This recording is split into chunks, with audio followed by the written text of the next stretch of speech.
কথায় আছে যে এমন কোনো অক্ষর নেই যার দ্বারা কোনো মন্ত্র হয় না, এমন কোনো বনস্পতি নেই যা নিজেই একটা ঔষধি নয়, পৃথিবীর এমন কোনো ব্যক্তি নেই যার মধ্যে কোনো যোগ্যতা থাকে না।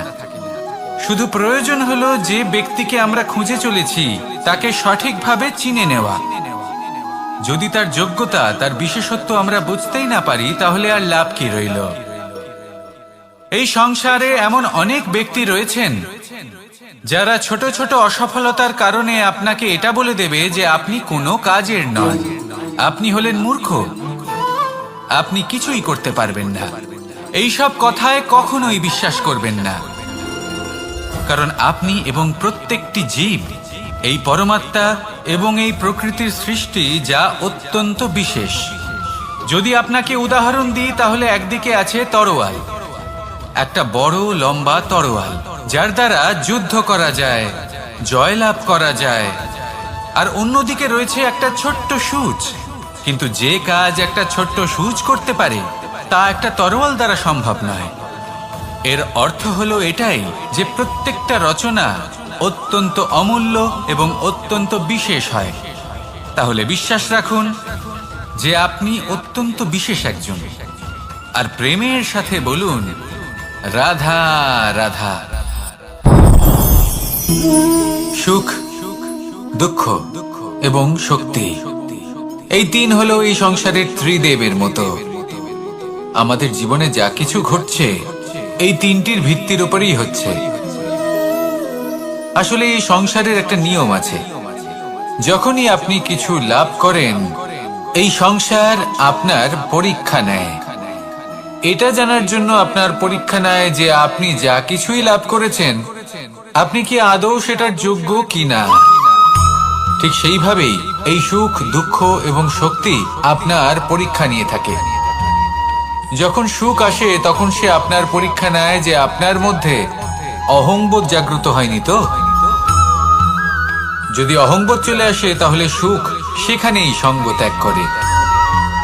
দুঃখ আপনার ধৈর্যের পরীক্ষা নিতে থাকে, আর যদি আপনার মধ্যে ধৈর্য না থাকে তাহলে এটা আপনাকে আরো বেশি দুঃখের গভীর অন্ধকারে ঠেলে দেবে। সেখানে শক্তি পরীক্ষা নেয় আপনার বিনম্রতার।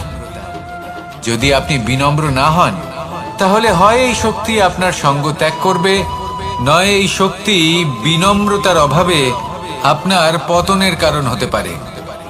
এই সংসারে যে কোনো ব্যক্তি যিনি এই পরীক্ষায় উত্তীর্ণ হয়ে থাকেন এই জীবনে তিনি সাফল্য লাভ করেন। আসুন আমার সাথে ভালোবেসে বলুন রাধা রাধা। মানুষের জীবনে উন্নতি লাভ করার জন্য তিনটি স্তম্ভের প্রয়োজন হয়। প্রথম স্তম্ভ শিক্ষা, এই শিক্ষা আমাদের জ্ঞান প্রদান করে। দ্বিতীয় স্তম্ভ ব্যবসা, যার দ্বারা আমরা ধন উপার্জন করি। তৃতীয় স্তম্ভ হলো আমাদের ঈশ্বর, আমাদের ইষ্ট। এনার সাথে যদি আমরা জুড়ে থাকতে পারি তাহলে এমন একটা মানসিক বল আপনি লাভ করবেন যেটা এই সংসারে আর কোথাও পাওয়া সম্ভব নয়। কিন্তু মানুষ অনেক সময় জীবনে এই তিনটি স্তম্ভ লাভ করা সত্ত্বেও সামনে অগ্রসর হতে পারেন না। তখনও জীবনে কঠিন পরিস্থিতি আসতেই থাকে। এমনটা ঠিক কেন হয়? কারণ সে জীবনে এই তিনটি স্তম্ভ লাভ করে নেয়, জীবনে প্রয়োগও করে, কিন্তু তার ভিতের কথা সে ভুলেই যায়। যেমন প্রথম স্তম্ভ অর্থাৎ শিক্ষা, এই শিক্ষার আধার হলো শুভ চেতনা। যদি অন্তরে শুভ চেতনা না থাকে তাহলে এই শিক্ষার কোনো গুরুত্ব থাকে না। দ্বিতীয় স্তম্ভ ব্যবসা, পরিশ্রম করে উপার্জন করতে হবে, এই কথাটা আমরা সবাই জানি এবং সবাই চেষ্টাও করি। কিন্তু ব্যবসা করতে করতে আমরা এটা ভুলে যাই আমাদের ব্যবহার কেমন হয়ে পড়েছে। এই ব্যবহার যদি শুভ হয় তাহলে আমাদের উপার্জন আস্তে আস্তে একটা স্থির জায়গায় এসে পৌঁছবে।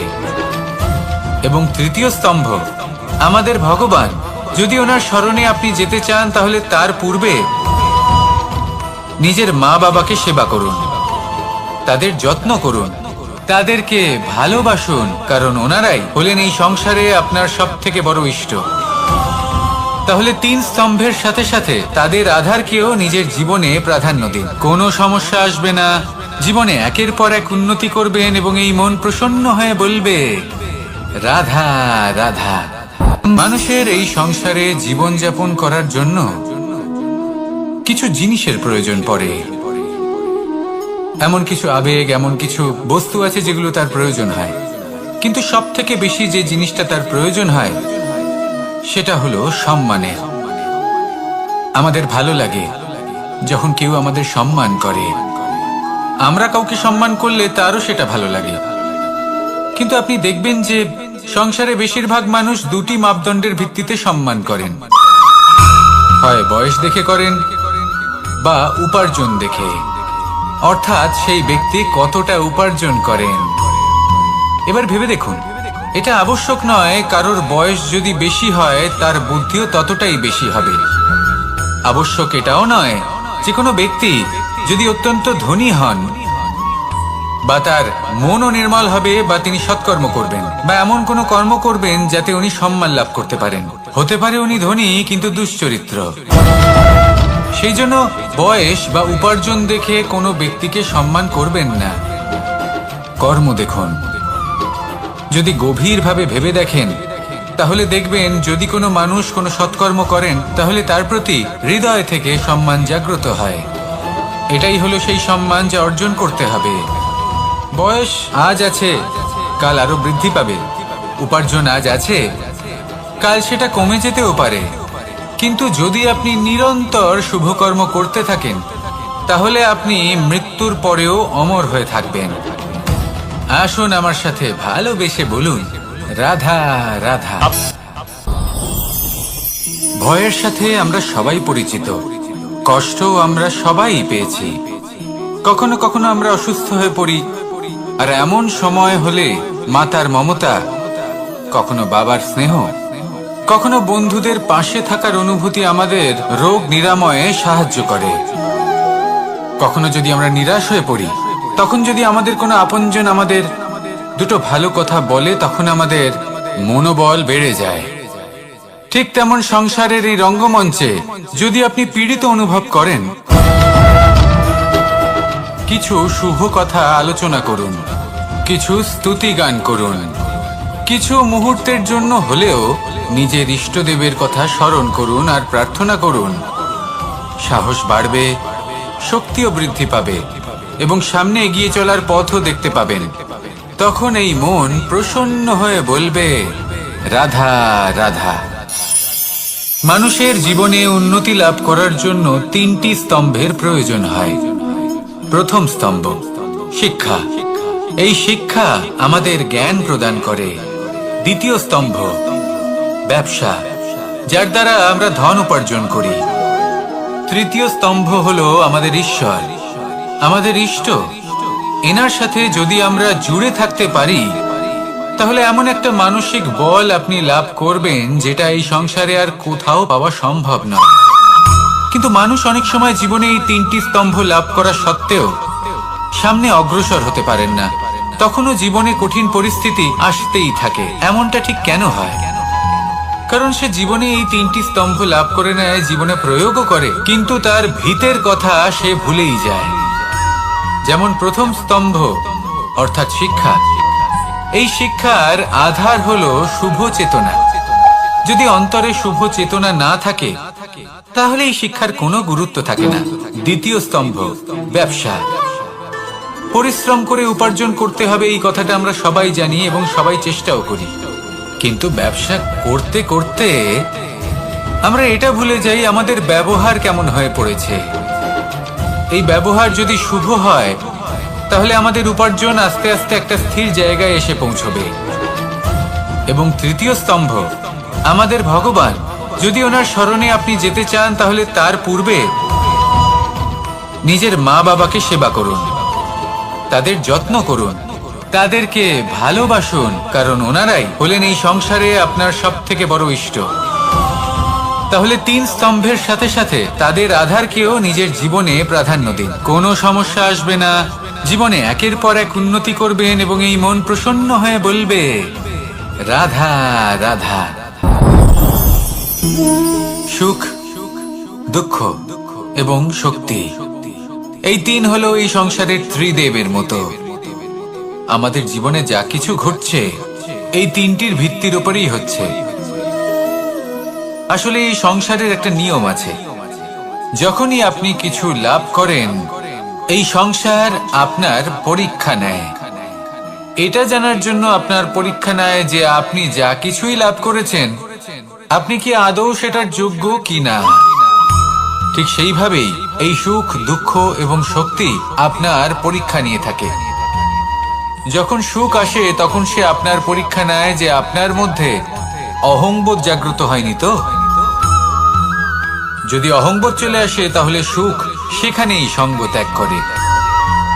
দুঃখ আপনার ধৈর্যের পরীক্ষা নিতে থাকে, আর যদি আপনার মধ্যে ধৈর্য না থাকে তাহলে এটা আপনাকে আরো বেশি দুঃখের গভীর অন্ধকারে ঠেলে দেবে। সেখানে শক্তি পরীক্ষা নেয় আপনার বিনম্রতার। যদি আপনি বিনম্র না হন তাহলে হয় এই শক্তি আপনার সঙ্গ ত্যাগ করবে, নয় এই শক্তি বিনম্রতার অভাবে আপনার পতনের কারণ হতে পারে। এই সংসারে যে কোনো ব্যক্তি যিনি এই পরীক্ষায় উত্তীর্ণ হয়ে থাকেন এই জীবনে তিনি সাফল্য লাভ করেন।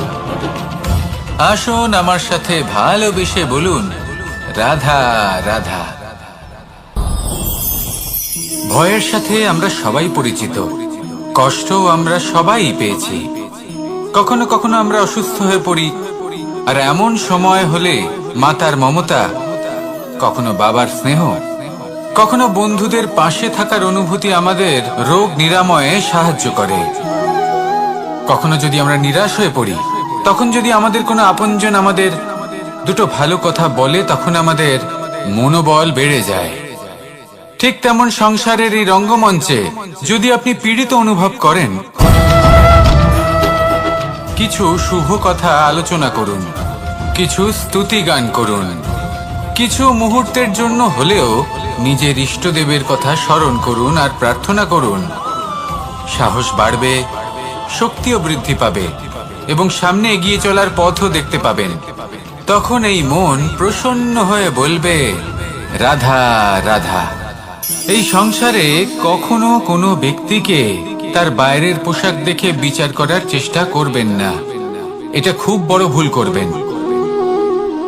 যেমন আমরা জীবনে অনেক সময় এমন করি, ধরুন কোথাও একটা গাছ দেখলাম, খুব বিশাল আকারের একটা গাছ যেটা মাটির থেকে অনেক উঁচুতে পৌঁছে গেছে, যার বিশাল শাখা আছে। সেগুলো দেখে আমরা ভাবি যে এই গাছে হয়তো কত সুস্বাদু ফল আছে, আমরা সেই গাছের পরিচর্যা করতে থাকি। আবার অন্যদিকে হলো একটি তৃণ যেটা মাটি থেকে কিছুটা উঁচুতে পৌঁছেছে, কিন্তু সেই তৃণর নিচে, মাটির নিচে অত্যন্ত সুস্বাদু ফল বা সবজি জন্ম নেয়, যা আমাদের স্বাস্থ্যের পক্ষে অত্যন্ত উপকারী। সেই জন্য কখনো আবরণ দেখে কাউকে বিচার করতে চেষ্টা করবেন না। তার বদলে এটা বোঝার চেষ্টা করুন যে আপনার সামনে যে ব্যক্তি আছে বা বস্তু আছে তার বিশেষত্ব কি। যদি এই বিশেষত্ব বোঝার ক্ষমতা আপনি অর্জন করেন, যদি এই শিল্প আপনি নিজের ভেতরে জাগ্রত করেন, তাহলে এই সংসারে বিশেষত্ব কি সেটা আপনি জানতে পারবেন। আর এই সমস্ত খেলা দৃষ্টি থেকে নয়, দৃষ্টিভঙ্গি থেকে জন্ম নেয়। দৃষ্টিভঙ্গি সবসময় শুভ রাখুন আর আমার সাথে ভালোবেসে বলুন, রাধা রাধা। যখন আমরা কোনো বনে প্রবেশ করি তখন এই সবুজ ঘাস দেখে, এই কোমল ঘাস দেখে আমাদের মন প্রফুল্ল হয়ে ওঠে। ভিন্ন ভিন্ন প্রজাতির ফুল, ভিন্ন ভিন্ন রঙের ফুল দেখে এই মন আনন্দে ভরে ওঠে। এখানে শিশুরা আনন্দ লাভ করে, বড়রা ভোজন গ্রহণ করেন, কথাবার্তা বলেন, হাঁটাহাঁটি করে বেড়ান। এবার ভেবে দেখুন, যখন এই উপবনের নির্মাণ হয়েছিল সেই সময় যদি এই মাটিকে সঠিকভাবে খনন না করা হতো, যদি তাতে সঠিকভাবে বীজ রোপণ না করা হতো, যদি কোনো সংঘর্ষ না হতো, পরিশ্রম না করা হতো, যদি চলতে চলতে পায়ে কাঁটা না বিঁধে যেত, তাহলে এই সুন্দর বন দেখে আমরা কি এই আনন্দ লাভ করতে পারতাম? কখনোই নয়। ধরুন কোনো নদীর তটে সুন্দর একটি বন আছে, সেই বনের আনন্দ লাভ করতে গেলে আপনাকে সেই নদী পার করতেই হবে। যদি সুখের নদীর কাছে পৌঁছতে চান তাহলে তটে যে কাঁটা রয়েছে সেগুলোর সাথে সংঘর্ষ করতেই হবে। এই সংসারে যদি আপনি সুখ লাভ করতে চান তাহলে সুখ লাভের এই যাত্রা শুরু করতে হবে সংঘর্ষ দ্বারা। তাহলে সংঘর্ষকে স্বাগত জানান, এর পেছনেই সুখ রয়েছে যা আপনার জন্য অপেক্ষা করছে। এবার হাসুন আর আমার সাথে ভালোবেসে বলুন, রাধা রাধা। মানুষ সুখী জীবন যাপনের প্রতি এতটাই অভ্যস্ত হয়ে পড়ে যে একটা ছোট্ট সমস্যা এলেই সে সবার থেকে সাহায্য চাইতে শুরু করে দেয়। সে সাহায্য লাভও করে এবং সেই সংকট থেকে সে বেরিয়েও আসে। কিন্তু এই সাহায্য কিছু মুহূর্তের, আর কিছু মুহূর্তের হলো এই দুঃখ। এই দুই মুহূর্তের সাহায্যের জন্য আজীবন আপনি তার কাছে ঋণী হয়ে থাকেন। আর মানবিকতার খাতিরে আপনার মনে কৃতজ্ঞতা জেগে ওঠে, আর সেই কৃতজ্ঞতা বোধ হলো যে আপনি কখনো সেই ব্যক্তিকে ছাপিয়ে যেতেই পারবেন না। সেই জন্য জীবনে সবসময় চেষ্টা করবেন নিজেকে প্রস্তুত রাখতে সেই সব সমস্যার জন্য, সেই সব বাধার জন্য যেগুলো আপনার জীবনে আসতে পারে। ততক্ষণ সাহায্য চাইবেন না যতক্ষণ না অন্য কোনো পথ না থাকছে। সাহায্য চাওয়া অনুচিত নয়, কিন্তু সাহায্য চাইলে এবং সাহায্য পেলে আপনি আজীবন কৃতজ্ঞ এবং ঋণী হয়ে থাকবেন।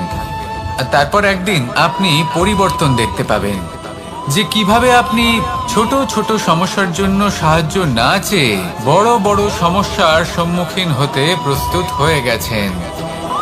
এটাই হলো সংসারের নীতি। এটাই পালন করুন আর আমার সাথে ভালোবেসে বলুন, রাধা রাধা।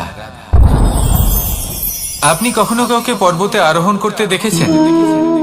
বা আপনি কখনো নিজে কোনো পর্বতে আরোহণ করেছেন? করে থাকলে আপনি এই বিষয়ে অবশ্যই জানবেন যে যখন আমরা শিখরের দিকে এগোই, ওপরের দিকে এগিয়ে চলি, তখন আমাদের একটু ঝুঁকে পথ চলতে হয়। তখনই আমরা সেই পর্বত আরোহণ করতে পারি। কিন্তু যে ব্যক্তি নিচের দিকে ফিরে আসছেন তিনি কিন্তু ঝুঁকে চলেন না, তিনি দৃঢ়ভাবে সোজা হয়ে নিচে নামেন। এই ভারসাম্য বজায় রাখার এই খেলাতে সংসারের একটা সার লুকিয়ে রয়েছে। যদি আপনিও জীবনে উঁচুতে উঠতে চান, শিখরে পৌঁছতে চান, তাহলে আপনাকেও নত হয়ে বিনম্র হয়ে সামনে এগোতে হবে। সেখানে যদি আপনি বুক চিতিয়ে উদ্ধতভাবে অহংকার বোধ নিয়ে চলতে থাকেন, সেখান থেকেই আপনাকে নিচে নামতে হবে। কোনো ব্যক্তি তার বিনম্র স্বভাব দেখেই বোঝা যায় যে সেই ব্যক্তি সাফল্যের শিখর দেশে আরোহণ করছে নাকি নিচে তথা খাদের দিকে যাত্রা করছে। তাই সবসময় বিনম্র থাকুন, শ্রেষ্ঠ কর্ম করুন, পরিশ্রম করুন আর আমার সাথে ভালোবেসে বলুন, রাধা রাধা। মানুষের জীবনে স্বচ্ছতার একটা আলাদা গুরুত্ব আছে। যদি আপনি নিজেকে স্বচ্ছ রাখেন তাহলে আপনার নিজেরও ভালো লাগবে, সামনের ব্যক্তিরও ভালো লাগবে, একটা অন্যরকম প্রভাব পড়বে। কিন্তু একজন শ্রেষ্ঠ ব্যক্তি কিভাবে হয়ে ওঠা সম্ভব? যার মধ্যে গুণ আছে, শিক্ষা আছে, শুভ চেতনা আছে, যিনি সৎকর্ম করেন। কিভাবে হব সেই ব্যক্তি যার মধ্যে জ্ঞান আছে? শুধুমাত্র স্বচ্ছ থাকলে তো তা হওয়া সম্ভব নয়। প্রথমে আপনাকে বুঝতে হবে যে মানুষের মধ্যে চারটি মূল তত্ত্ব আছে। প্রথম হলো তার শরীর, যার দ্বারা উনি যে কোনো কর্ম করে থাকেন। দ্বিতীয় তত্ত্ব হলো তার মন, যার দ্বারা কোনো কর্ম করার জন্য সে নিজেকে প্রেরণা দিতে থাকে। তৃতীয় তত্ত্ব হলো বুদ্ধি, যে কর্ম আমরা করতে চাই, যে লক্ষ্যে আমরা পৌঁছতে চাই, সেটা আমরা কিভাবে কোন পথে করব সেটা স্থির করা যায় বুদ্ধি দিয়ে। আর চতুর্থ তত্ত্ব হলো আত্মা। আত্মা হলো এমন এক তত্ত্ব যার কোনো সমাপ্তি নেই। আত্মা হলো অজয়, কিন্তু এরও শুদ্ধিকরণের প্রয়োজন হয়। এই চারটি তত্ত্বের শুদ্ধিকরণ করতে থাকুন, এতে নির্মল রাখুন, শুদ্ধ রাখুন। এবং এটা কিভাবে হবে? শুভ চেতনা দ্বারা, জ্ঞানের দ্বারা, এবং সব থেকে বেশি গুরুত্বপূর্ণ প্রেমের দ্বারা। আসুন আমার সাথে ভালোবেসে বলুন, রাধা রাধা। এই জীবনে তিনটি গুরুত্বপূর্ণ শব্দ আছে যা বোঝা আমাদের কাছে খুব গুরুত্বপূর্ণ, এবং এই তিনটি শব্দের নিজস্ব অর্থ আছে। প্রথম হলো সঙ্গবদ্ধতা, অর্থাৎ একসাথে মিলে কাজ করতে হবে, একসাথে মিলে পরিশ্রম করতে হবে, সামনে এগোতে হবে। এরকম করতে পারলে আপনার শক্তি বৃদ্ধি পাবে, আপনার ক্ষমতা বৃদ্ধি পাবে, আপনি এগোতে পারবেন এবং অনেক দূরে যেতে পারবেন। দ্বিতীয় হলো আত্মবিশ্বাস। হেরে যাওয়া বস্তুও আবার জিতে নিতে পারবেন। যদি আপনার নিজের আত্মবিশ্বাস থাকে তাহলে আপনি কখনো পরাজিত হবেন না। এবং তৃতীয় হলো অহংকার। জয়লাভ করার পরেও কিন্তু এটা আপনাকে পরাজিত করতে পারে। সেই জন্য জীবনে সঙ্গবদ্ধ হন, আত্মবিশ্বাস রাখুন, কিন্তু কখনোই অহংকার করবেন না। এই অহংকার আপনার থেকে সব কিছু কেড়ে নিতে পারে। এই অহংকারের জন্যই মথুরাপতি কংস নিজের পতনের দিকে অগ্রসর হয়েছিলেন। এই অহংকারকে ত্যাগ করুন আর আমার সাথে ভালোবেসে বলুন রাধা রাধা। এই সংসারে সব থেকে বেশি কঠিন কাজ কোনটা? যখন আপনি তপস্যা করেন তখন সেখানে আপনার ধৈর্য ভাঙার মতো কেউ থাকেন না, না কোনো বন্ধু, না কোনো আত্মীয়, না কোনো শত্রু, কেউ না। কিন্তু যখন আপনি এই সমাজে, এই পরিবারে থাকেন, কোনো না কোনো ব্যক্তি এসে আপনার ধৈর্যের বাঁধ ভেঙে দেওয়ার ক্ষমতা রাখেন। তারা আপনার ধৈর্যের বাঁধ ভেঙে দেয়, আর কখনো কখনো তারা অনিচ্ছাকৃতভাবেই সেটা করে থাকেন। কারণ তাদের মানসিকতা আপনার থেকে আলাদা, তাদের কর্ম আপনার থেকে আলাদা, তাদের দৃষ্টিভঙ্গি আপনার থেকে আলাদা, জীবন যাপন আপনার থেকে আলাদা। সেক্ষেত্রে আপনি ধৈর্যচ্যুত হন, প্রসন্নতা আপনার থেকে ছিনিয়ে নেওয়া হয়। সেই জন্য এই সংসারে, এই পরিবারের থেকেও ধৈর্য ধরে সামনে অগ্রসর হওয়া কোনো পর্বতের শিখরে গিয়ে তপস্যা করার থেকেও অনেক বেশি কঠিন। আর যে ব্যক্তি এই সমাজেই, এই পরিবারে, সেই সকল মানুষের মধ্যে থেকে গিয়েও ধৈর্য ধরে অগ্রসর হতে থাকেন, যারা এই কাজটা শিখে নিতে পারেন, তারাই কিন্তু জীবনে আনন্দ লাভ করতে পারেন। এই ধৈর্যই শেষে আপনার জীবনে প্রসন্নতা বহন করে আনবে। তাই ধৈর্য ধরে জীবনের পথে অগ্রসর হন আর আমার সাথে ভালোবেসে বলুন রাধা রাধা। আমরা যখনই কোনো গাছের চারা রোপণ করি তখন সবার আগে পরীক্ষা করে দেখি যে যেখানে আমরা চারা রোপণ করতে চলেছি সেখানকার মাটি আদৌ উর্বর কিনা, সেই মাটি সেই চারাকে বাড়তে সাহায্য করবে কিনা। যখন একটা চারা রোপণের আগে আমরা এত কিছু ভাবতে পারি, তাহলে কাউকে বিশ্বাস করার আগে আমরা কেন ভাবি না? জীবনে কখনো এই বিশ্বাসরূপী চারা কোথাও রোপণ করার আগে বোঝার চেষ্টা করুন যে যার উপর আপনি বিশ্বাস করতে চলেছেন সে কি আদৌ আপনার বিশ্বাসের যোগ্য কি না। ভেবে দেখুন সেই ব্যক্তি ভবিষ্যতে গিয়ে আপনার বিশ্বাস ভাঙতে পারে কি না। এটাও ভেবে দেখুন যে যাকে আপনি বিশ্বাস করতে চলেছেন তাকে আপনি বিশ্বাস করলে নিজের জীবনের উদ্দেশ্যে আপনি অগ্রসর হতে পারবেন কি না। আর তার জন্য প্রয়োজন সঠিক সিদ্ধান্ত, পরখ করা, কোনটা উচিত কোনটা অনুচিত সেটা বোঝা। আর তাতে কিন্তু আপনি সন্দেহবাতিক হবেন না, তাতে আপনি আরো নিপুণ হয়ে উঠবেন। তাই যদি আপনি নিপুণ হয়ে উঠতে চান তাহলে বোঝার চেষ্টা করুন, পরখ করে দেখুন, কোনটা উচিত কোনটা অনুচিত বুঝুন। আর বিশ্বাস তখনই করুন যখন আপনি 100% নিশ্চিত হবেন যে সে বিশ্বাসের যোগ্য। আসুন আমার সাথে ভালোবেসে বলুন রাধা রাধা। রাধা কখনো কখনো আমার জন্য বড়ই সুগন্ধি আতর নিয়ে আসে, পারিজাত ফুলের মালা নিয়ে আসে আমার প্রসাধন করবে বলে, এবং আমার সব থেকে বেশি প্রিয় মাখন নিজে হাতে বানিয়ে আনে আমাকে নিজে হাতে খাইয়ে দেবে বলে। এর পাপড়ি একসাথে পিষে নিতে হয়, তারপরে তার থেকে যে রস নিঃসৃত হয় সেই রসদার মনে রাখবেন আপনি হলেন সেই দুধ যাকে মন্থন সহ্য করতে হবে মাখন হয়ে ওঠার জন্য। মনে রাখবেন আপনি হলেন সেই ফুলের মতন যাদের পিষ্ট হতে হবে সুগন্ধি আতর হয়ে ওঠার জন্য, যাকে এই সংসার পছন্দ করে। কখনো কখনো জীবনে আপনার সাথে খারাপ শুধুমাত্র এই কারণে ঘটে যাতে আপনার শ্রেষ্ঠ রূপ এই সংসারের সামনে আসতে পারে। শুধুমাত্র কঠিন পরিস্থিতি এবং বিপদকে একটা সুযোগ হিসেবে দেখার চেষ্টা করুন। আপনার জন্য এই সংসার বদলে যাবে, সংসারকে দেখার দৃষ্টিভঙ্গি পাল্টে যাবে, আপনার ভাগ্য পাল্টে যাবে, আর এই মন প্রসন্ন হয়ে বলবে রাধা রাধা। পাশা নামক এই খেলাটি আপনারা নিশ্চয়ই খেলেছেন, না খেলে থাকলে দেখেছেন, আর যদি দেখেও না থাকেন তাহলে নিশ্চিত রূপে শুনেছেন। মহাভারতের এই মহাযুদ্ধ কোথাও না কোথাও এই পাশা নামক খেলার কারণে হয়েছিল। পাশার এই বিচিত্র খেলা, দান, এইসবের কারণে কেউ নিজের মাথায় রাজ মুকুট পরিধান করেছিলেন, আবার সেখানে পরাজিত হওয়ার জন্য কাউকে বনবাসও ভোগ করতে হয়েছিল। কিন্তু এই খেলা সমাপ্ত হওয়ার পরে সমস্ত ঘুঁটি আর এই পাশার ছক একই পুটলিতে স্থান পেল। এটাই হলো আমাদের জীবন। এই সংসারে আমরা জয় পরাজয়ের বিষয়ে এতটাই ভাবি, এত চিন্তা করি যে এই জীবনের খেলার আনন্দটাই উপভোগ করতে পারি না। আর অবশেষে কি হয়? কেউ জয়ী হন, কেউ পরাজিত হন, কিন্তু দুজনেই একই স্থানে পৌঁছে যায়। প্রত্যেক ব্যক্তি মৃত্যুর পরে একটি নির্দিষ্ট স্থানেই পৌঁছতে বাধ্য,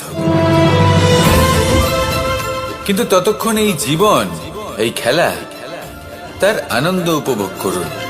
এই সংসারে সেই ব্যক্তি শ্রেষ্ঠ স্থানে পৌঁছতে পেরেছেন যিনি এই সংসারকে প্রকাশ প্রদান করেছেন, যিনি কখনো জয় পরাজয় এই বিষয়ে ভাবেননি, শুধু এই জীবনের খেলার আনন্দ উপভোগ করেছেন। এটাই আপনিও করুন, আর আমার সাথে ভালোবেসে বলুন রাধা রাধা। প্রত্যেক মানুষ নিজের জীবনে দুঃখ অনুভব করেন। প্রত্যেকের দুঃখ আলাদা হতে পারে। কারোর মনে এই দুঃখ থাকে যে সে তার বাবা মায়ের সব ইচ্ছে পূরণ করতে পারেননি। কেউ এটা ভেবে দুঃখ পান যে সে চিরকাল সদাচার করেছেন, সৎকর্ম করেছেন, কিন্তু তাও তাকে দুরাচারী বলে মনে করা হয়। কেউ এটা ভেবেও দুঃখ পান যে তার সামনে যে ব্যক্তি রয়েছেন তার চোখে তিনি শত্রু হয়ে উঠেছেন বা দুষ্ট হয়ে উঠেছেন, যেখানে তিনি হয়তো কোনো অনুচিত কাজই করেননি। এবার এই সমস্ত বিষয় নিয়ে ভেবে নিজের ব্যক্তিত্ব নিয়ে সন্দেহ প্রকাশ করবেন না। যদি নিজের ব্যক্তিত্ব নিয়ে কোনো সন্দেহ থেকে থাকে তাহলে কর্ম সংক্রান্ত প্রশ্ন করুন যে আপনি যা করেছেন তাতে কি উচিত ছিল, কি অনুচিত ছিল। যেটা প্রয়োজন সেটা এটা বোঝার যে আপনার অন্তর্মন, আপনার বিবেক আপনাকে কি বলছে, আর আপনার অন্তর্মন আর আপনার বিবেক আপনাকে যেটা করতে বলবে শুধু সেটাই করুন। আর তারপরে এই সংসার কি বলবে, কি ভাববে সেসব নিয়ে ভাবতে যাবেন না, কারণ এই সংসার তো ঈশ্বরকেও প্রশ্ন করে থাকে, ঈশ্বরকেও দোষী মনে করে। কখনো কখনো যখন কোনো ঘটনা মানুষের ইচ্ছা অনুযায়ী ঘটে না, তখন মানুষ এটা বলে যে হে ঈশ্বর, আপনি আমার পাশে থাকলেন না, আপনি বড়ই কঠোর, এটা আপনার দোষ। যেখানে বেশিরভাগ সময় হয়তো সে নিজেই নিজের কর্মফল ভোগ করছে। আর কখনো কখনো ঈশ্বর হয়তো তার জন্য আরো ভালো কোনো পরিকল্পনা করে রেখেছেন, কিন্তু মানুষ সেটা বুঝতে পারে না। তাই দিনের শেষে যেটা প্রয়োজন সেটা হলো নিজের মনের কথা বুঝতে হবে। আপনার বিবেক কি বলছে শুধু সেটাই করুন, আর সামনে এগোতে থাকুন। আমার সাথে ভালোবেসে বলুন রাধা রাধা। পরিবর্তন, এটা হলো সৃষ্টির অমূল্য নিয়ম। এই সংসারে সবকিছু সময়ান্তরে পরিবর্তিত হয়, এই সময়ও পরিবর্তিত হয়। পরিবর্তন চিরকাল হয়ে এসেছে আর চিরকাল হতে থাকবে, কিন্তু এবার আমরা সেই পরিবর্তন কিভাবে লাভ করব যেটা আমাদের প্রয়োজন, যেটা আমরা চাই। আমরা জীবনে বিকাশ চাই। এই বিকাশ কিভাবে লাভ করতে পারি? এই প্রকৃতি কিন্তু আমাদের অত্যন্ত উত্তম উদাহরণ দিয়ে বুঝিয়েছে। একটি বিন্দুর উদাহরণ দিয়েছে যা ভবিষ্যতে একটা বিশাল নদীর আকার ধারণ করে। এটা কিভাবে হয়? মেঘ থেকে একটি বিন্দু ঝরে পড়ে সেই পর্বতের ওপর যেখানে হিম আছে। সেই হিমের সংস্পর্শে আসা মাত্র সেই বিন্দুর সাথে আরো বেশ কিছু বিন্দু যুক্ত হয়, তারপর তারা অগ্রসর হয়, আরো কিছু বিন্দু যুক্ত হয়, আস্তে আস্তে একটা ক্ষীণ ধারার রূপ ধারণ করে, এবং সেটাই ভবিষ্যতে আরো এগোতে থাকে অনেকটা যাওয়ার পর যখন অনেক সংখ্যক বিন্দু একসাথে যুক্ত হয় তখন সেটা বিশাল নদীর আকার ধারণ করে। এবার আমরা মানুষ বলে আমাদের সাথে এই নিয়মের অন্যথা হয় তা নয়। আমরাও এই প্রকৃতির অংশ, আমাদের ক্ষেত্রেও একই নিয়ম প্রযোজ্য। যখন পরিশ্রম করে অনেক সংখ্যক বিন্দু আমরা একত্রিত করব তখনই পরিবর্তনের নদী প্রবাহিত হবে। প্রয়োজন হলো নিরন্তর পরিশ্রম করা এবং ধৈর্য ধরা। এটা করতে থাকুন, জীবনে সবকিছু লাভ করতে পারবেন। কারণ প্রকৃতি আমাদের এটাই শিখিয়েছে, আর আমরা এই ব্রহ্মরই একটি অংশ, যার দ্বারা এই ব্রহ্মাণ্ড নির্মিত। আসুন আমার সাথে ভালোবেসে বলুন, রাধা রাধা। কখনো এই প্রকৃতির দিকে তাকিয়ে থাকবেন। এই প্রকৃতি অনেক ধরনের শিক্ষা দেয়। কোন একটা গাছকে দেখুন কিভাবে সে মাটি থেকে জল শুষে নেয়। সে ঝড় হোক বা হোক কড়া রোদ সব সহ্য করে এবং অবশেষে সে ফল ধারণ করে। আর সেই ফল উৎপন্ন করার পরে সে ফল কিন্তু সে নিজে গ্রহণ করে না, এই সংসারকে প্রদান করে, যাতে পশু পাখি মানুষ তারা এই ফল গ্রহণ করে শক্তিশালী হয়ে উঠতে পারে, সুস্থ থাকতে পারে। সেভাবেই নদী, সরোবর এরা নিজেরাও কিন্তু নিজেদের জল গ্রহণ করে না, মাটিকে প্রদান করে, পশু পাখিকে প্রদান করে। সূর্য নিজেও নিজের জন্য প্রজ্বলিত হয় না, সে প্রকাশ ছড়িয়ে দিতে চায় আমাদের সবার কাছে, সে আলো পৌঁছে দিতে চায়। এই প্রত্যেকের কর্মে পরমার্থ নিহিত আছে, আর সেই জন্যই এদের সকলকে পুজো করা হয়। তাই মনে রাখবেন, আপনার কাছে জীবন যাপনের অতিরিক্ত যা কিছুই আছে তা পরমার্থের জন্য। তাহলে তার সদ্ব্যবহার করুন আর আমার সাথে ভালোবেসে বলুন, রাধা রাধা। আমরা প্রত্যেকেই অবশ্যই এমন সময় দেখেছি যখন অনেকগুলো সমস্যা একসাথে আমাদের জীবনে এসে পড়ে। সমস্যা আমাদের প্রত্যেকের জীবনেই থাকে, আমরা তার সমাধান খুঁজতে চেষ্টা করি, কখনো সমাধান খুঁজে পাই, আবার কখনো যতই চেষ্টা করি না কেন কোনো সমাধান খুঁজেই পাই না। আর যখন এটা হয় তখন মানুষ অত্যন্ত বিচলিত হয়ে পড়েন। নিজের আত্মীয় স্বজন, নিজের বন্ধু বা সংসার এদের ওপরে এই দোষ চাপিয়ে দেন যে এদের জন্যই এই সমস্যা এসেছে। এবার যদি আমি আপনাকে কোনো পরামর্শ দিই তাহলে এটাই বলবো যে দৃষ্টিভঙ্গি পাল্টে দেখুন। এই দৃষ্টিভঙ্গি দিয়ে দেখুন যে এই সংসারে যে সমস্যায় আসুক না কেন তার জন্য কেউ দোষী নয়, না আপনি না অন্য কেউ। এই পুরো খেলাটাই আপনার মানসিকতা, আপনার দৃষ্টিভঙ্গি, আপনার মনে। কিভাবে বোঝাচ্ছি? যখন আমাদের মন শক্ত থাকে তখন কঠিন থেকে কঠিনতর পরিস্থিতিও আমাদের জীবনে খুব বেশি হলে প্রতিস্পর্ধা হয়ে থেকে যায়। সেখানে যদি আমাদের মন দুর্বল থাকে তখন অল্প কঠিন পরিস্থিতিও আমাদের কাছে খুব বড় সমস্যা হয়ে যায়, তাই না? একটা শক্ত মন কঠিন পরিস্থিতিকে প্রতিস্পর্ধা হিসেবে দেখে আর তার মধ্যে একটা সুযোগ খুঁজে নেয়। আমাদের শুধু এটাই করতে হবে। এই সংসারে অন্য কাউকে দোষী মনে করলে আপনার সমস্যা দূর হয়ে যাবে না। সেই জন্য এই সংসারকে দোষ দেওয়ার বদলে এই সমস্যার মূলে চলে যান, সেটাকে বুঝুন, নিজের এই মনকে শক্ত করে তুলুন। যদি আপনার মন শক্তিশালী হয় তাহলে এই সংসারে অনেক বড় বড় কঠিন থেকে কঠিনতর পরিস্থিতিও যদি আসে, আপনার জীবনে যতই বড় বড় সমস্যা আসুক না কেন আপনার লক্ষ্য লাভে বাধা দিতে পারবে না।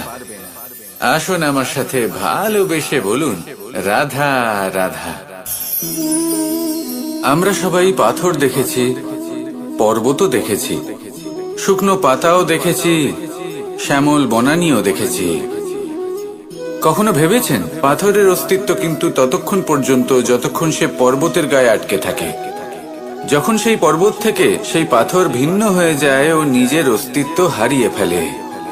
আস্তে আস্তে কখনো পাথর কেটে বা কখনো পিষ্ট হয়ে সেই পাথর আস্তে আস্তে মাটিতে পরিণত হয় এবং পূর্ণরূপে নিজের অস্তিত্ব হারিয়ে ফেলে। এটাই পাতার সাথেও হয়। এই পাতা যতক্ষণ গাছের ডালের সাথে যুক্ত ততক্ষণ তার অস্তিত্ব থাকে। যখনই ডাল থেকে বিচ্ছিন্ন হয় সেও নিজের অস্তিত্ব হারিয়ে ফেলে। আর এটাই আমাদের সাথেও হয়। যতক্ষণ আমরা নিজেদের আপনজনের সাথে যুক্ত থাকি আমাদের অস্তিত্ব বজায় থাকে। যখন আপনজনদের সাথে সম্পর্ক ছিন্ন করি তখন আমরাও আমাদের অস্তিত্ব হারিয়ে ফেলি। এবার এই সংসারের প্রত্যেক ব্যক্তি স্বতন্ত্র থাকতে চান, আর অনেক ব্যক্তি স্বতন্ত্র থাকবেন বলে আপনজনদের দূরে করে দেন আর তাদের সাথে এই সম্পর্ক ছিন্ন করেন। এটা কি সত্যি প্রয়োজন? আপনজনদের সাথে সম্পর্ক ছিন্ন করে নিজের অস্তিত্ব হারিয়ে ফেলা প্রয়োজনীয়, নাকি আপনজনদের সাথে সম্পর্ক বজায় রেখে নিজেদের স্বতন্ত্র করে রাখা সেটা আবশ্যক? নির্বাচন আপনারই। আসুন আমার সাথে ভালোবেসে বলুন, রাধা রাধা। আপনি কি কখনো নৌকা যাত্রা করেছেন? করে না থাকলেও নিশ্চয়ই দেখেছেন যে এই জল যা নিজের অন্তরে সব কিছু সমাহিত করে নিতে পারে, এই নৌকা সেই জলের ওপরেই ভেসে থাকে। নদীর স্রোত কাটিয়ে সে সামনে অগ্রসর হয়। কিন্তু যদি এই নৌকায় কোনো ছিদ্র হয় তাহলে কিন্তু সেই নৌকা ডুবে যাবে। আর এতে কোনো তফাৎ হবে না যে সেই ছিদ্র ছোট নাকি বড়, নৌকা ডুবে যাবে। এই ছিদ্র হলো আমাদের জীবনে আমাদের অপগুণ, আমাদের দোষ, আমাদের বিকার। কখনো এটা ভাববেন না যে এই দোষ খুবই ছোট, এতে কিছুই যাবে আসবে না। না, সেই ছোট দোষ, সেই ছোট বিকার যদি সেটাকে শুধরে না নেন তাহলে সেটা আপনাকে আপনার পতনের দিকে নিয়ে যাবে। শেষ পর্যন্ত এটা আপনার উপর নির্ভরশীল যে আপনি কি চান।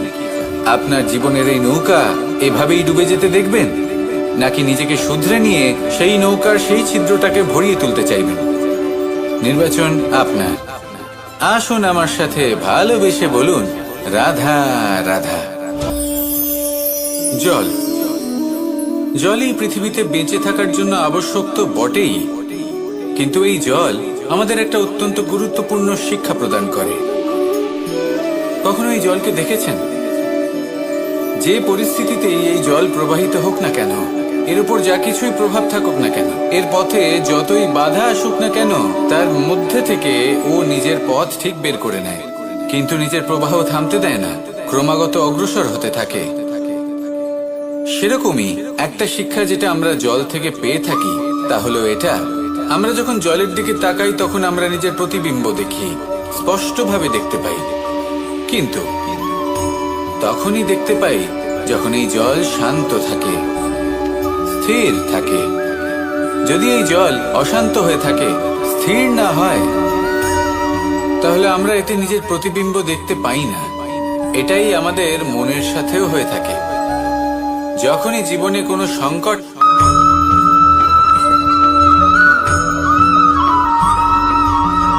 আমাদের জীবনে আমরা যখনই এমন কোনো মানুষের সাথে পরিচিত হই যে বয়সে, পদে এবং আর্থিক দিক থেকে আমাদের থেকে পিছিয়ে, তখন আমরা সবাই খুব হীন নজরে তাদের দিকে দেখি।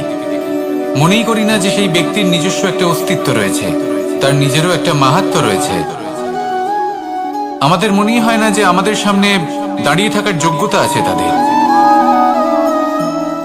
চলুন আপনাকে একটা প্রশ্ন করি, শূন্যের নিজস্ব মূল্য কোথায়? আপনি বলবেন কিছুই না। শূন্যের আবার নিজস্ব মূল্য কোথায়? কিন্তু যখন এই শূন্যই কোনো সংখ্যার সাথে এসে যুক্ত হয়ে যায়, কোনো অঙ্কের সাথে এসে যুক্ত হয়ে যায়, তখন তার মূল্য অনেক গুণ বৃদ্ধি পায়। অর্থাৎ এই শূন্যের মূল্য অবশ্যই আছে। আর আমাদের জীবনেও এমন কিছু ব্যক্তি থাকেন, তাদের দেখে মনে হয় যে এদের কোনো মূল্যই নেই, কিন্তু যখন এই ব্যক্তি কারোর সাথে এসে জুড়ে যান তখন তার মূল্য সেই ব্যক্তির বৃদ্ধি ঘটায়। এই সংসারে এমন কোনো ব্যক্তি নেই যার কোনো মূল্য নেই। যদি আমরা ধনুকের কথা বলি তাহলে তার জন্য একটি দড়ির প্রয়োজন হয়, যেটি প্রত্যঞ্চা হিসেবে ব্যবহৃত হয়। যদি এই প্রত্যঞ্চা না থাকে তাহলে ধনুকের কোনো মূল্যই থাকে না। যদি প্রত্যঞ্চা না থাকে তাহলে ধনুকের অস্তিত্ব অসম্পূর্ণ থেকে যায়। এই সংসারে যে কোনো ব্যক্তি হোক বা যে কোনো বস্তু হোক, প্রত্যেকের নিজস্ব একটি মূল্য আছে। তার সম্মান করুন, সামনে অগ্রসর হন, আর আমার সাথে ভালোবেসে বলুন, রাধা রাধা।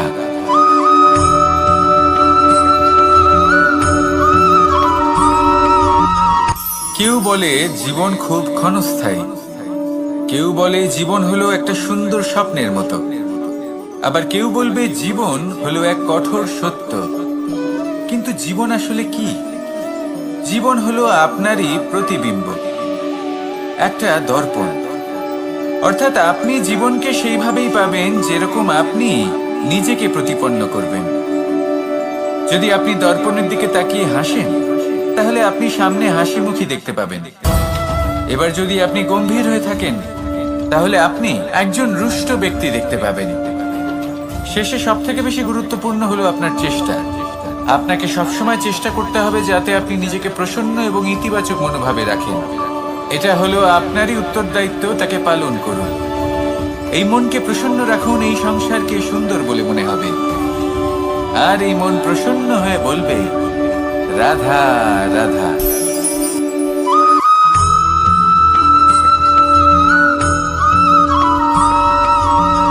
আপনি কখনো কোনো বাজকে নিজের বাসা বানাতে দেখেছেন? এই বাজ যখনই কোনো বাসা বানায় তখন উঁচু গাছের ডালে বা কোনো পর্বতের শিখরে বাসা বানায়, অনেক উচ্চতায়। আর সেখানে তার সন্তানও জন্মগ্রহণ করে। যখন এই সন্তানেরা জন্মায় তখন এই বাজ খুবই ভালোবেসে এবং খুব সাবধানে এদের পালন পোষণ করে। নিজের ঠোঁট দিয়ে তাদের ঠোঁটে খাবার পরিবেশন করে। কিন্তু যেই সেই সন্তানেরা হৃষ্টপুষ্ট হয়ে যায় এবং সেই কথা বাজ নিজে বুঝতে পেরে যায়, সেই বাজ নিজেই সেই বাসা ছিন্ন ভিন্ন করে দেয়। সেই সন্তান যাদের সবেমাত্র ডানা গজিয়েছে, কিভাবে উঠতে হয় তারা জানে না, সেই সন্তানগুলিকে উচ্চতা থেকে ঠেলে দেয়। সেই সন্তান প্রথমে ভয়ভীত হয়ে যায়। তারা সামনে মৃত্যুকে দেখতে পেয়ে ভয়ের কারণে তাদের ডানা ঝাপটাতে থাকে। আর সেই প্রক্রিয়াতেই সেই সন্তানগুলি উড়তে শুরু করে দেয়। এবার এই ঘটনায় আমরা কি শিক্ষা পেতে পারি? এটাই, যদি আপনি মাতা পিতা হন তাহলে নিজের সন্তানকে অবশ্যই স্নেহ করুন, কিন্তু তাদেরকে নিজের আঁচলের তলায় বেঁধে রাখবেন না। যদি আপনি চান আপনার সন্তান জীবনে উন্নতি করুক, তাহলে নিজের মুঠো থেকে তাদের স্বতন্ত্র করে দিন। এই সংসারে সংঘর্ষ করতে দিন। সেই সন্তান নিজেই বুঝতে পারবে যে জন্মের সময় পাওয়া ডানা কি করে ব্যবহার করতে হয়। আর আপনার চোখের সামনে আপনার সন্তান এই আকাশে উড়তে থাকবে। তাহলে আসুন আমার সাথে ভালোবেসে বলুন, রাধা রাধা।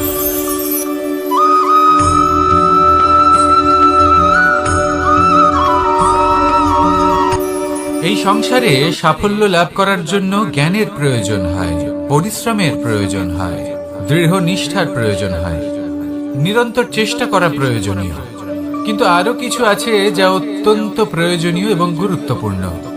তা হলো ভালো বন্ধু। তাদের থাকা অত্যন্ত প্রয়োজনীয়। যদি ভালো বন্ধু থাকে তাহলে সময় এলে তারা ঢাল হয়ে আপনাকে সুরক্ষা করবেন। সময় এলে অস্ত্রের মতো শত্রুকে সংহারও করবেন। যদি তিনি জ্ঞানী হন, তাদের মধ্যে সদ্গুণ থাকে, তাহলে এই সব গুণ আপনার মধ্যেও প্রবেশ করবে। তাহলে সাফল্যের জন্য ভালো বন্ধু পাওয়া অত্যন্ত প্রয়োজনীয়।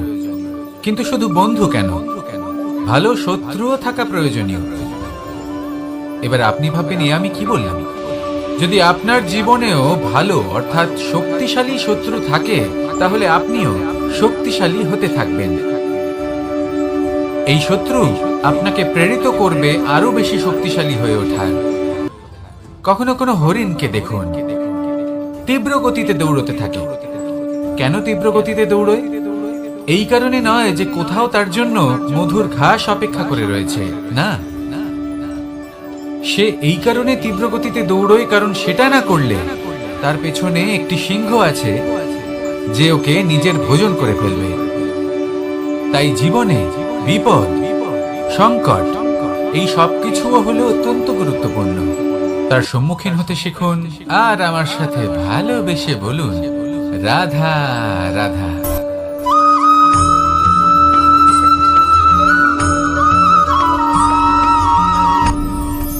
আপনি কি কখনো কোনো জলের ধারা দেখেছেন? তার সামনে যতই মাটি থাকুক না কেন, যতই কাদা থাকুক না কেন, যখন এই জলের ধারা বইতে আরম্ভ করে দেয়, তাহলে নিজের মনের, নিজের ভাবনার, নিজের জীবনের যত অনাবশ্যক তত্ত্ব আছে, অনুপযোগী অংশ রয়েছে, অর্থাৎ অপরিষ্কার অংশ রয়েছে, তা নিজে থেকেই নির্মল হয়ে উঠবে। আর যেরকম জলের ধারা কখনো থেমে থাকে না, সব সময় বয়ে চলে, সেইভাবে আপনিও কখনোই থামবেন না।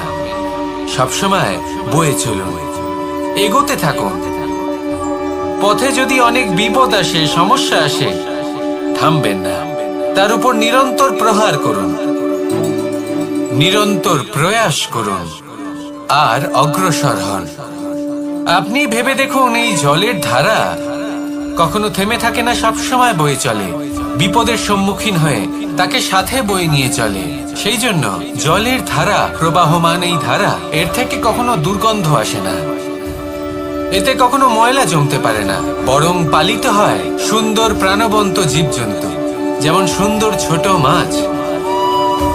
তাই আপনিও এটাই করুন, কখনো থামবেন না, শুধু চলতে থাকুন, জলের ধারার মতো বইতে থাকুন। আপনি আপনার লক্ষ্য অবশ্যই খুঁজে পাবেন, আর তার সাথে নিজের অন্তরের যে মালিন্য রয়েছে তা আপনি নিজেই নিজের থেকে দূরে করে দেবেন। তাহলে আসুন আর আমার সাথে ভালোবেসে বলুন, রাধা রাধা।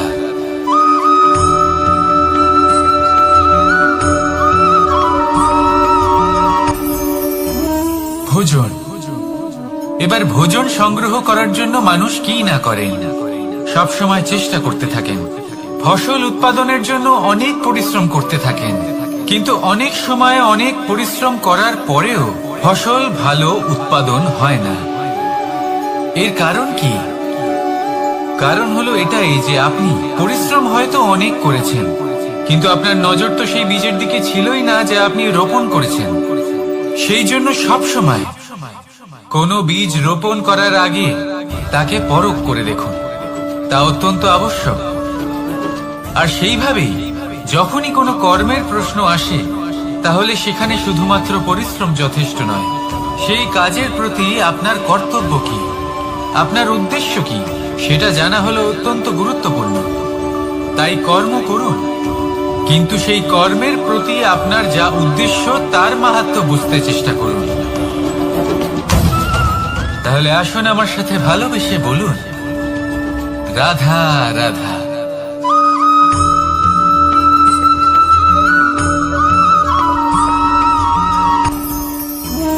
ভোজন।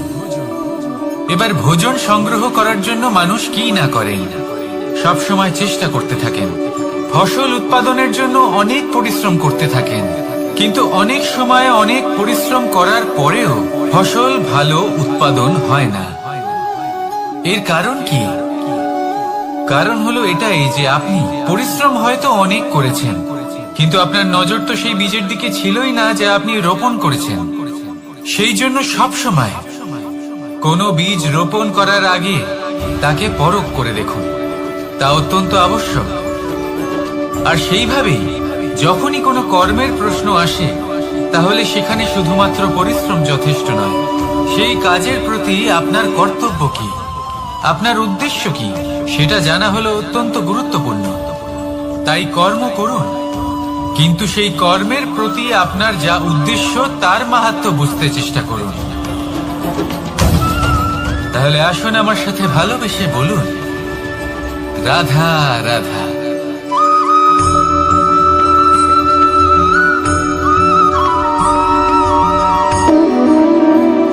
সম্পর্ক হলো আমাদের জীবনের একটি আধার।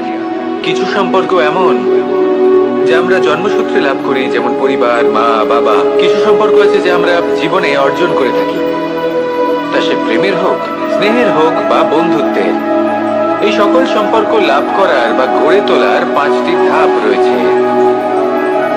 প্রথম ধাপ, কোনো ব্যক্তির সাথে আলাপ হওয়া, তার সাথে কথা বলা বা তাকে দেখা। দ্বিতীয় ধাপ, সে ব্যক্তিকে আমাদের ভালো লাগা। তৃতীয় ধাপ, আমাদের এটা চাইতে শুরু করা যে জীবনে এই ব্যক্তি যেন আমাদের বন্ধু হন, আমাদের জীবনে থাকেন, বা আমাদের কাউকে ভালোবেসে ফেলা। আর এটা আমাদের ভাবা বা চাওয়া যে সেই ব্যক্তি যেন আজীবন আমার সাথে থাকেন, আমার জীবনে আমার সাথী হয়ে। চতুর্থ ধাপ, লাভ করা। এবার এই ধাপটি অনেক মানুষের পক্ষেই খুবই সরল হয়, বড়ই সরলভাবে নিজেদের সঙ্গীকে লাভ করে থাকেন। কিছু মানুষের জন্য এই ধাপ অত্যন্ত কঠিন হয়ে থাকে। অনেক প্রতিকূল পরিস্থিতির উপর জয়লাভ করে তারা সঙ্গীকে লাভ করেন, কিন্তু লাভ অবশ্যই করেন। এরপরে আসে পঞ্চম, অন্তিম এবং সব থেকে গুরুত্বপূর্ণ ধাপ। সেটা হলো সেই সম্পর্ক পালন করা। এটা হলো এমন এক বিষয় যা প্রত্যেক মানুষের শেখা উচিত। যদি ব্যক্তি নিজের জীবনে সম্পর্ক রক্ষা করতে শিখে যান, তবে প্রত্যেক সম্পর্ক তার জীবনকে স্বর্গ করে তুলবে। আসুন আর আমার সাথে ভালোবেসে বলুন, রাধা রাধা।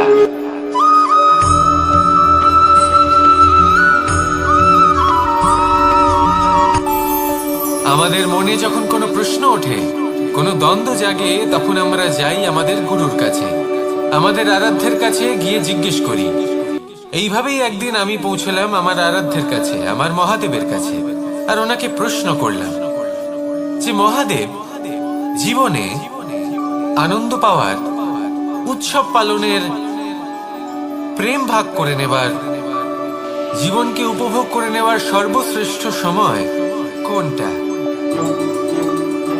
মহাদেব হাসলেন আর উনি বললেন, জীবনে উৎসব পালনের সব থেকে শ্রেষ্ঠ দিন হলো মৃত্যুর ঠিক আগের দিনটা। প্রেম ভাগ করে নেওয়ার সব থেকে শ্রেষ্ঠ মুহূর্ত হলো মৃত্যুর ঠিক আগের মুহূর্ত। জীবনকে উপভোগ করে নেওয়ার সর্বশ্রেষ্ঠ প্রহর হলো মৃত্যুর 1 প্রহর পূর্বে।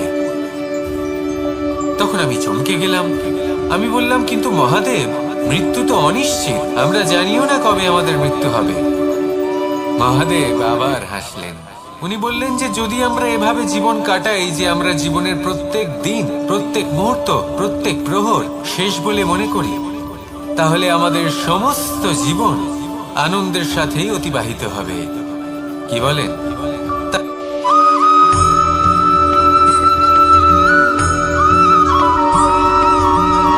এই সংসারে কোনো বস্তু হোক বা ব্যক্তি হোক, তার একার গুরুত্ব কিন্তু খুব বেশি নয়। একটা উদাহরণ হিসেবে বৃষ্টির ফোঁটাকে ভেবে দেখুন। যদি একটি বৃষ্টির ফোঁটা হয় তাহলে তার খুব বেশি গুরুত্ব থাকে না, কিন্তু যখন সহস্র বৃষ্টির ফোঁটা মেঘের মধ্যে দিয়ে ঝরে পড়ে, তখন সেটা বর্ষার রূপ ধারণ করে। সেই বর্ষা যা এই প্রকৃতিকে শান্ত করে। সেইভাবেই পাথরের ছোট টুকরো, তার খুব বেশি গুরুত্ব থাকে না, কিন্তু যখন অসংখ্য পাথরের টুকরো একত্রিত হয় তখন তা পর্বতের আকার ধারণ করে। সেইভাবেই কিছু মানুষ যখন একত্রিত হন তখন তৈরি হয় পরিবার, কিছু পরিবার যখন একত্রিত হয় তখন তৈরি হয় সমাজ, যখন অনেক সংখ্যক সমাজ একত্রিত হয় তখন তৈরি হয় রাজ্য। এবার এই রাজ্যের সব থেকে গুরুত্বপূর্ণ ব্যক্তি হতে পারেন রাজা, কিন্তু তাও সেই রাজা একা কিছু করতে পারেন না। যুদ্ধ লড়ার সময় তারও নিজের সৈন্যদলকে প্রয়োজন পড়ে। কিন্তু এই সংসারে এমন একজন ব্যক্তি আছেন যিনি একাই সব কাজ করতে থাকেন, এবং সেই ব্যক্তি হলেন মা। আমাদের জীবনে একজন পিতার ভূমিকা কিন্তু নিঃসন্দেহে অমূল্য, কিন্তু আমাদের সকলের জীবনে যে ভূমিকা একজন মায়ের তা অন্য কারোর থাকে না। একজন মা একাই সন্তানকে বড় করতে পারেন, সংস্কারী করে তুলতে পারেন, তার জন্য পরিশ্রম করেন। আর এত কিছু কাজ করার পরেও তার কাজের জন্য তিনি প্রশংসা অবশ্য পান না, উল্টে যদি সেই সন্তান অনুচিত পথে চালিত হয়, অনুচিত কর্ম করে, তখন সেই মাকেই অপবাদের পাত্র হয়ে উঠতে হয়। আমাদের জীবনে মায়ের যোগদান কতটা সেটা বুঝুন। আপনাকে বড় করে তোলার জন্য উনি কতটা পরিশ্রম করেছেন সেটা বুঝুন। আজ থেকে, এখন থেকে, এই মুহূর্ত থেকে মাকে সম্মান করতে শিখুন। যখন সময় পাবেন, যখন সুযোগ হবে, তখন তার প্রশংসা করুন। ওনারও ভালো লাগবে। আর মায়ের এই মমতার জন্য, তার এই ভূমিকার জন্য আসুন সবাই মিলে আমরা তাকে প্রণাম করি, আর সকলে মিলে ভালোবেসে বলি, রাধা রাধা।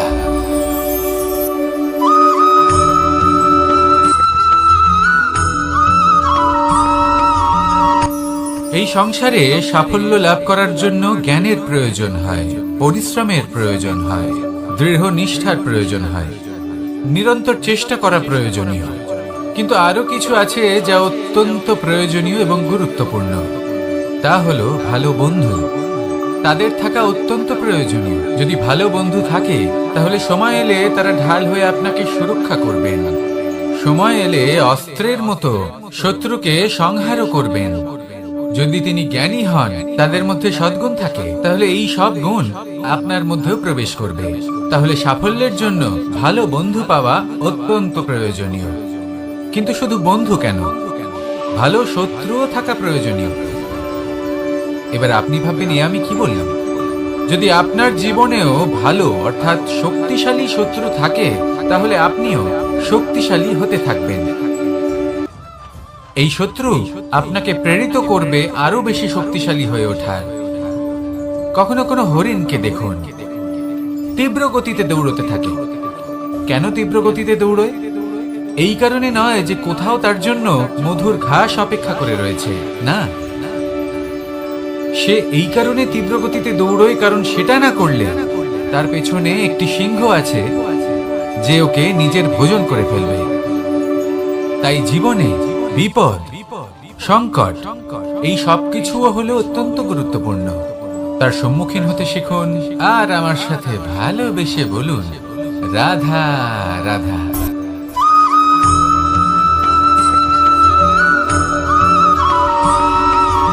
কথায় আছে, প্রত্যেক পুত্র তার পিতার প্রতিচ্ছবি হয়, আর সমস্ত প্রতিচ্ছবি চায় যেন সে তার অস্তিত্ব প্রাপ্ত করতে পারে। পুত্র চায় সে যেন তার পিতার মতো হয়, বা কখনো কখনো তার থেকেও শ্রেষ্ঠ হয়। সেটা কোনো অনুচিত ব্যাপার নয়। অনুচিত তখন হয় যখন পুত্র নিজের পিতার মতো হবার স্বপ্ন পূরণ করতে গিয়ে বা তার থেকেও শ্রেষ্ঠ হবার স্বপ্ন পূরণে অনুচিত পথের আশ্রয় নেয়। কারণ তারপরে সে তার পিতার গুণগুলি আত্মসাৎ করতে চায় না। সে শুধুই এটা চায় যে সংসারের চোখে যেন আমি শ্রেষ্ঠ প্রমাণিত হই। এটা অনুচিত। সংসারে এমন অনেক মানুষ আছেন যারা এই কারণে শ্রেষ্ঠ হবার চেষ্টা করেন যাতে তার পরিবারের, তার পিতার সম্মান বৃদ্ধি পায়। এমনও মানুষ থাকেন, আর এটাই হলো পার্থক্য উদ্দেশ্যের। মনে রাখবেন, যদি আপনার উদ্দেশ্য শুভ হয় তাহলে পথও শুভ হবে। যদি আপনার উদ্দেশ্য অশুভ হয় তাহলে পথও অশুভ হবে। তাহলে নিজের পিতার মতো হবার চেষ্টা অবশ্যই করুন, তার থেকেও শ্রেষ্ঠ হওয়ার চেষ্টা অবশ্যই করুন। কিন্তু মনে রাখবেন,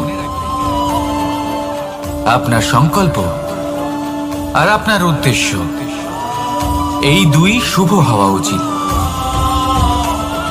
তাহলে আসুন আর আমার সাথে ভালোবেসে বলুন, রাধা রাধা।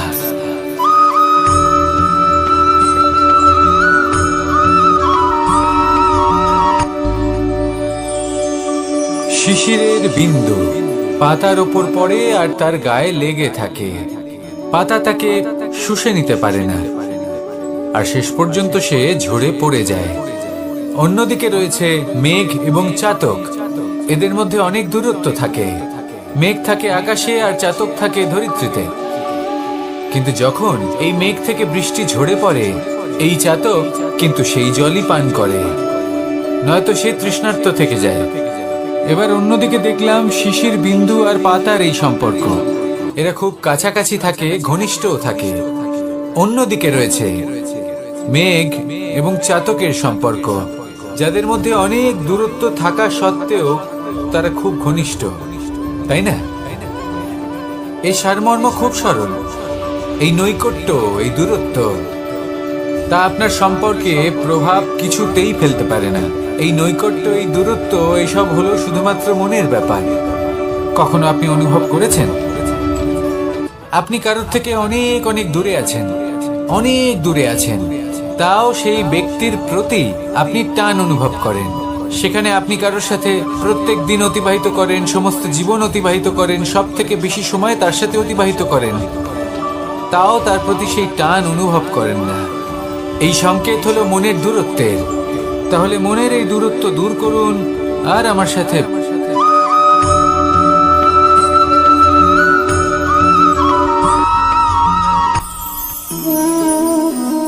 শক্তি এক অত্যন্ত বিচিত্র বস্তু, বা বলতে পারেন অনুভূতি। পিতা সবসময় চান যেন তিনি তার শক্তি পুত্রকে। আসুন আপনাকে সহজে বোঝাই। যদি আপনি সুপাত্র হন আর আপনাকে শক্তি দেওয়া হয়, তাহলে আপনি সেই শক্তির গুরুত্ব বুঝবেন, কোথায় সেই শক্তি প্রয়োগ করা উচিত সেটা বুঝবেন। আর এটা যেহেতু অর্জন করা শক্তি হবে, সেই শক্তির অপব্যবহার হবে না। কিন্তু যদি এই আপনি কুপাত্র হন আর যদি আপনাকে এই শক্তি দেওয়া হয়, তাহলে কি হবে? দেখতে গেলে এই শক্তি আপনি দান হিসেবে পেয়েছেন, তাই না আপনি এই শক্তির গুরুত্ব বুঝবেন আর না এর প্রয়োগ আপনি জানবেন। তার অপব্যবহার হওয়া সুনিশ্চিত। তাই যদি আপনি কোনো শক্তি অর্জন করতে চান, তাহলে আগে তার যোগ্য হয়ে উঠুন। পুত্র নয়, পাত্র হয়ে উঠুন। আর আমার সাথে ভালোবেসে বলুন, রাধা রাধা।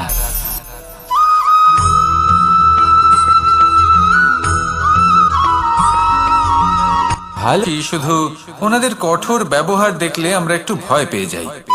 এবার ওনাদের এই কঠোর ব্যবহার আমাদের ভালো না লাগলেও অত্যন্ত আবশ্যক, কারণ মাতার থেকে আমরা যে শক্তি লাভ করি তা যেন নিয়ন্ত্রণ হারিয়ে বিধ্বংসী না হয়ে ওঠে। আমরা যেন কোনো কুপথে না চলে যাই, আমরা কখনো যেন দোষ না করে ফেলি। শুধু সেই জন্য পিতা এবং গুরু একটু কঠোর হয়ে ওঠেন, এবং ওনাদের এই কঠোর আচরণ ভবিষ্যতে গিয়ে আমরা অবশ্যই বুঝতে পারি। জীবনে কিছু বছর আমরা এগিয়ে যাই আর তারপর আমরা বুঝতে পারি যে বাবা এবং গুরু আমাদের যথেষ্ট ভালোবাসতেন, কিন্তু ওনাদের ভালোবাসার বহিঃপ্রকাশ আলাদা। প্রয়োজনীয় হলো এটা দেখার, এটা বোঝার যে শুরু থেকে আমাদের প্রতি ওনাদের আচরণ কেমন ছিল। ওনাদের কঠোর হওয়ার পেছনে ওনাদের ভালোবাসাটা বোঝার চেষ্টা করুন, ওনাদের চিন্তাটা বোঝার চেষ্টা করুন, ওনাদের পথপ্রদর্শনের আড়ালে আপনার ভবিষ্যতের জন্য যে পরিকল্পনা ওনারা করেছেন সেটা বোঝার চেষ্টা করুন। তখন আপনারা বুঝতে পারবেন ওনাদের ভালোবাসাকে। আপনার মনের মধ্যে আপনা থেকেই ওনাদের প্রতি সম্মান জেগে উঠবে। নিজের পিতা এবং নিজের গুরু এই দুজনের প্রতি কৃতজ্ঞতা প্রকাশ করুন আর আমার সাথে ভালোবেসে বলুন, রাধা রাধা।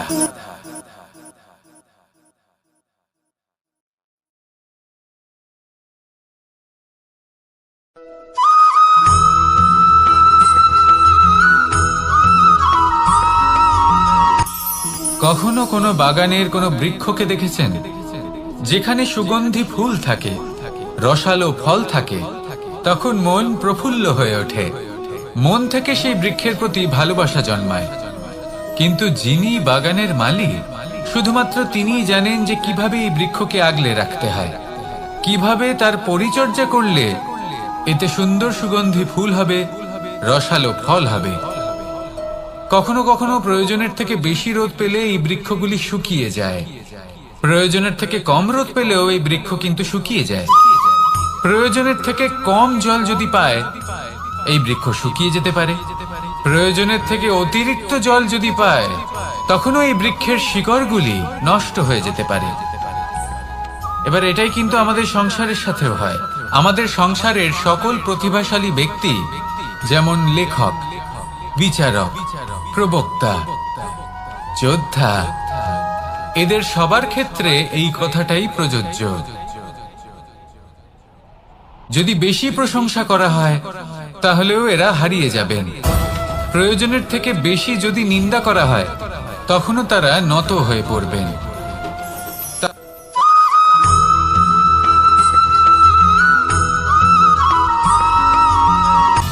সময়, জীবন, কাল। দেখতে গেলে এই তিনটি শব্দ একটি শব্দেরই সমার্থক শব্দ মনে হয়, কিন্তু এই শব্দগুলির অর্থ কি সমান? কখনোই নয়।